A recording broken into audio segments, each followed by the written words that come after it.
दोस्तों, टॉर्नेडोज़ के बारे में तो यकीनन आपने सुना होगा। ये नेचर का वो भयानक और ख़तरनाक रूप है कि ये जहाँ से गुजर जाए वहाँ हर चीज़ तबाह कर देता है। आज इस वीडियो में हम ये देखेंगे कि आखिर ये टॉर्नेडोज़ बनते कैसे हैं, इनको किन किन कैटेगरीज में रखा गया है और तारीख के सबसे ख़तरनाक टॉर्नेडोज़ कौन कौन से हैं। दरअसल टॉर्नेडोज़ बहुत ही ताकतवर और घूमने वाली हवाओं यानी सर्कुलेटिंग एयर का एक कॉलम होता है, जिसका एक एंड ज़मीन से कनेक्टेड होता है तो दूसरा एंड बादलों से कनेक्टेड होता है। ज़्यादातर टॉर्नेडोज़ तो कमज़ोर होते हैं, जो नुकसान पहुंचाने के लायक नहीं होते या नुकसान पहुंचाने की कैपेसिटी नहीं रखते। लेकिन कुछ टॉर्नेडोज़ जो बड़े हो जाए दोस्तों, वो इंतहाई ख़तरनाक और खौफनाक होते हैं और ये जहाँ से गुजर जाए वहाँ सिर्फ तबाही छोड़ जाते हैं। लेकिन दोस्तों, क्या आप जानते हैं कि टॉर्नेडोज़ दुनिया के 7 में से 6 बर्रे आज़मों में बनते हैं। यानी एक कॉन्टिनेंट दुनिया में ऐसा भी मौजूद है जहां टॉर्नेडोज़ नहीं बनते, और वो अंटार्कटिका है। वो मुल्क जहां रकबे के लिहाज से सबसे ज़्यादा टॉर्नेडोज़ आते हैं वो यूनाइटेड किंगडम यानी यूके है, जिसमें हर साल तकरीबन 32 या 33 टॉर्नेडोज़ रिपोर्ट होते हैं। लेकिन दूसरी तरफ वो मुल्क जहां आज तक के सबसे ज़्यादा और सबसे ख़तरनाक टॉर्नेडोज़ रिकॉर्ड किए गए हैं वो यूनाइटेड स्टेट्स ऑफ अमेरिका यानी यूएसए है, जिसमें सालाना तकरीबन 1000 टॉर्नेडोज़ बनते हैं। टॉर्नेडोज़ दुनिया के किसी भी हिस्से में आए, इनको 2 कैटेगरीज में डिवाइड किया जाता है, जिनमें से एक सुपरसेल टॉर्नेडो जो कि सुपरसेल के अंदर या उसकी वजह से बनता है। अगर हम यहाँ सुपरसेल्स की बात करें तो दोस्तों, सुपरसेल्स काले बादल की सबसे ताकतवर तरीन किस्म को कहते हैं। ये बादल वो हैं जिनमें बारिश बरसाने, बर्फ़ गिराने और बिजली चमकाने की सलाहियत या कैपेसिटी मौजूद होती है। ये सुपरसेल टॉर्नेडोज़ को बनाने में मेन इंग्रेडिएंट का काम करते हैं, और इस सुपरसेल के बगैर टॉर्नेडो नहीं बन सकता। तो दोस्तों, ये जो वीडियो सामने आप देख रहे हैं ये दरअसल सुपरसेल के बनने की ही एक वीडियो है। अब अगर हम दूसरी कैटेगरी की बात करें तो नॉन सुपरसेल टॉर्नेडोज़ की कैटेगरी है, जो कि छोटे और बहुत कमज़ोर होते हैं, और ये नॉन सुपरसेल स्टॉर्म से मिलकर बनते हैं। सुपरसेल के अलावा जो दूसरा फैक्टर टॉर्नेडोज़ के बनने में हेल्प करता है उसको विंड शेयर कहते हैं। अब हम विंड शेयर को समझने की कोशिश करते हैं। दोस्तों, ज़मीन की सतह के पास यानी सरफेस ऑफ अर्थ के पास जो हवा मौजूद होती है वो ज़मीन की हरारत यानी हीट की वजह से गर्म होती है, और गर्म हवा यानी हॉट एयर वज़न में हल्की होने की वजह से ज़मीन यानी सरफेस ऑफ अर्थ से ऊपर की तरफ उठती है। लेकिन इसके बरक्स कोल्ड विंड यानी ठंडी हवा जो सतह ज़मीन से बहुत ऊपर बादलों के करीब मौजूद होती है, ये वेट के लिहाज से हॉट एयर से ज़्यादा वज़नी होती है। इसी वजह से ये कभी नीचे की तरफ भी ट्रैवल करती है। इसीलिए अगर आप इस बात पर गौर करें कि आप अगर किसी टूरिस्ट पॉइंट पर जाएं जो कि ज़्यादा हाइट पर मौजूद हो, तो वहाँ पर टेम्परेचर और हवा ठंडी होती है।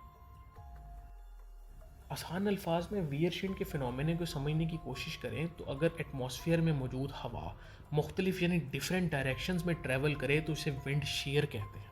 मिसाल से समझे तो अगर ज़मीन के करीब यानी सरफेस ऑफ अर्थ के करीब हवा की डायरेक्शन एक साइड पर हो, जैसा कि आप वीडियो में देख रहे हैं, लेकिन इससे कुछ ऊपर हवा की डायरेक्शन दूसरी साइड पर हो, तो ऐसे इफेक्ट को विंड शेयर कहते हैं।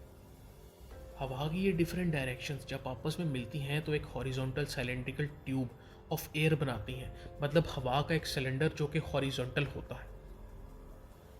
और इसके बाद हम आपको बता चुके हैं कि हॉट एयर जो कि ज़मीन की सतह यानी सरफेस ऑफ अर्थ के करीब होती है, ये लाइट वेट होने की वजह से ज़मीन से ऊपर की तरफ ट्रेवल करती है, जो इस हॉरिजॉन्टल ट्यूब को वर्टिकल करती है, और इस फिनोमेना को अपड्राफ्ट कहते हैं। लेकिन दूसरी तरफ बादलों में मौजूद ठंडी हवा जो वेट में वजनी होती है वो नीचे की तरफ पुश करती है, जिसको डाउन ड्राफ्ट कहते हैं। ये दोनों गर्म और ठंडी हवाओं का ये घूमता हुआ चक्कर बादलों से नीचे ज़मीन की तरफ बढ़ता चला जाता है, और जब ये सिलेंडर ज़मीन को टच यानी छू लेता है तो यहाँ से एक टॉर्नेडो जन्म लेता है। अब अगर हम टॉर्नेडोज़ की शिद्दत को रेट करने की बात करें तो इसको एक स्केल से मेजर किया जाता है, जिसको इन्हेंस फ्यूजिटा स्केल या शॉर्ट फॉर्म में EF कहते हैं।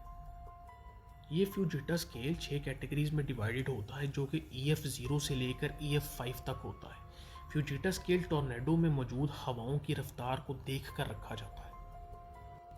जैसा कि आप सामने स्क्रीन पर देख रहे हैं, EF0 कैटेगरी के टॉर्नेडो में हवा की रफ्तार 65 to 85 माइल्स पर आवर होती है, और इसी तरह EF5 कैटेगरी जो कि सबसे ज़्यादा ख़तरनाक और तबाहकुन टॉर्नेडो होता है, इसमें हवाओं की रफ्तार 200 माइल्स पर आवर से भी ज़्यादा होती है।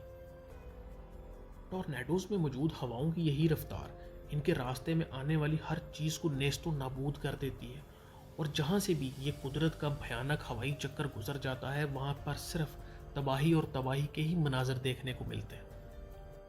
इसके बारे में मज़ीद आपको बताते चलें तो यूनाइटेड स्टेट्स ऑफ अमेरिका यानी USA में एक रीजन ऐसा भी मौजूद है जिसको टॉर्नेडो एली कहा जाता है, जहाँ पर EF3 से EF5 कैटेगरी के सबसे ज़्यादा टॉर्नेडोज़ बनते हैं। इस टॉर्नेडो एली में US की कुछ स्टेट्स जैसा कि Oklahoma, Texas, Kansas, Colorado, Nebraska वगैरह शामिल हैं। 1999 यानी 1999 में ओक्लाहोमा में आने वाला टॉर्नेडो तारीख का बदतरीन और स्ट्रॉन्गेस्ट टॉर्नेडो था।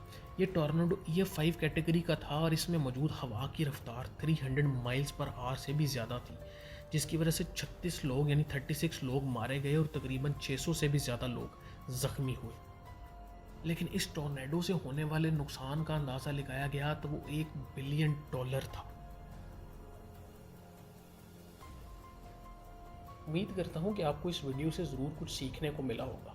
कमेंट सेक्शन में अपनी कीमती राय का इजहार ज़रूर करें और चैनल को लाइक करें, सब्सक्राइब करें और शेयर करना ना भूलें। खुदा हाफिज़।